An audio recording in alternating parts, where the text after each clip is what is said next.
নমস্কার বন্ধুরা, সকলকে আমার চ্যানেলে স্বাগত। আজকে আমি চলে এসেছি একটা রান্নার রেসিপি নিয়ে। এটা আমার বানানোর খুবই ইচ্ছে ছিল। এটা হচ্ছে ভেজ বিরিয়ানি।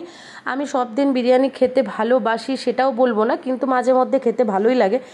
আর তখন আমরা চিকেন বিরিয়ানি খেতাম, চিকেন বা মাটন, কিন্তু আজকে নিজে ট্রাই করলাম।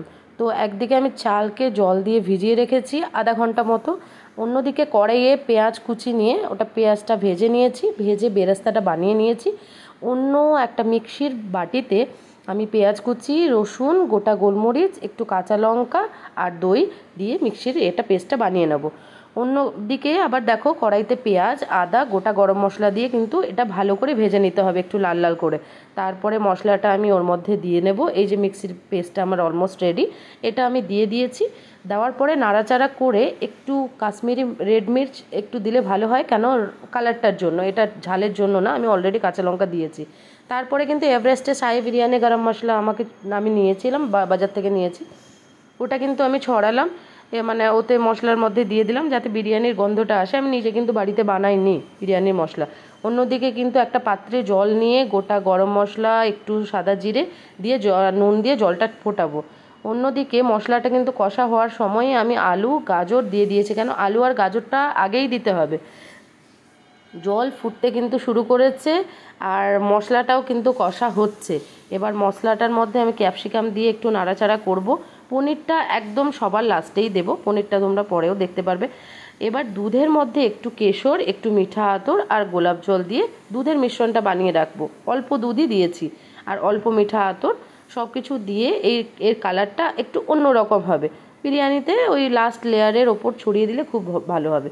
এবার দেখো ভাতটা কিন্তু শক্ত শক্তই আছে। ডেচকিতে আমি ঘি মাখিয়ে নেব, কেন নিচে যাতে না লেগে যায়। ঘি মাখিয়ে নেওয়ার পরে আমি ওই যে মশলাটা, যেটা গ্রেভি বানিয়েছিলাম সবজির, ওই সবজির গ্রেভিটা আগে লেয়ারে দেব। লেয়ারে দেওয়ার পরে তারপরে কিন্তু আমি ওটাকে ভালো করে চামচ দিয়ে আমি একটু মাখিয়ে নিয়েছি। দেখতেই পাচ্ছ সাদা সাদা পনিরের টুকরোগুলো রয়েছে। আমি পনিরটা দেওয়ার সময় ভিডিও করতে ভুলে গেছিলাম। এবার ভাতের লেয়ারটা কিন্তু অল্প পরিমাণ করে আমি দিয়েছি, একটু বিরিয়ানি মশলা আর সাথে অল্প অল্প করে নুন দিয়েছি।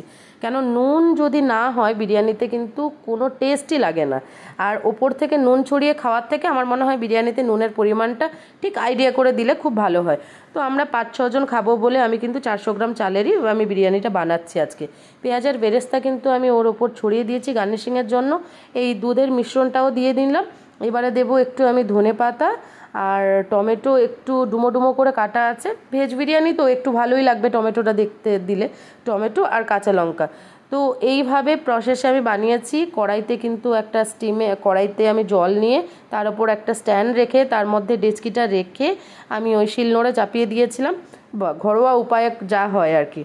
তো বিরিয়ানি অলমোস্ট আমার রেডি স্টিম। এবার ভিডিওটা কেমন হলো, কেমন লাগলো অবশ্যই জানিও। ভালো লাগলে অবশ্যই লাইক অ্যান্ড শেয়ার করো, সাবস্ক্রাইব করে পাশে থেকো।